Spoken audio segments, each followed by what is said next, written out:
Hello everybody, I'm Seth Weissman. Welcome to another episode of Safe Real Estate. And today we're going to talk about the extreme seller's market that we are in at the present time. And one of the things I am starting to see some buyer agents do as a way to distinguish their offers is that instead of asking for a due diligence period, they are merely asking for a right to request the repair of defects. And some sellers swear by this provision. They say they love it. I am not a particularly big fan of this approach. And here's why. When you do not have a right to simply walk away from the contract, and you only have the right to request the repair of defects, we still have buyers who decide for whatever reason that they need to get out of the contract. They may discover that there was a murder in the house. They may discover that the house had major structural repairs and the buyer is just not comfortable with it. They may have buyer's remorse. But in any market, we always have some buyers who decide that this house, for whatever reason, is just not right for them.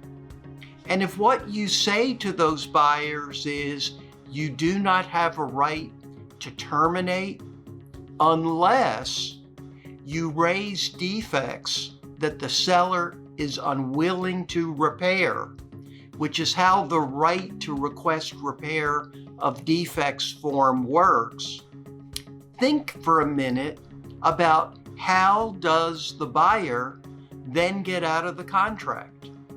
And the answer to this question is they hire the worst inspector in the world, and they present the seller with a huge list of defects, some of which may be real, some of which may be imagined, some of which may be the inspector's opinion.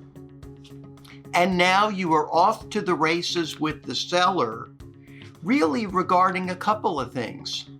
First, you're now fighting over, are the things which are being requested really defects? And in the old days, just so you know, 15 years ago, this is how we did all of our business in Georgia. We didn't have a due diligence period. All the buyer could do was request the repair of defects. And what it led to was a tremendous amount of litigation where parties were fighting over, you're asking for something that's a defect. The seller said, no, it's not a defect. And suddenly the parties were in court. But what is even worse is that when the seller was presented with a huge list of defects and the contract then fell apart, that list of defects then stigmatized the property because the seller now had to disclose those defects to buyer number two. And if the seller disagreed and said they're not really defects, the seller and the listing agent still need to disclose them to buyer number two. And the seller then had to hire his or her own inspector to produce a report saying these are not defects and give both reports to the buyer. But if you are a listing broker and you are thinking this is a great solution because it locks the buyer in, my advice is nothing really locks a buyer into a contract that they do not want to honor. You simply are forcing them to terminate by an extreme approach where they find tons of defects. I happen to like the amendment to address concerns just the way it is, and I would recommend that you continue to use it. I hope this has been beneficial. Great to see everyone. Bye now.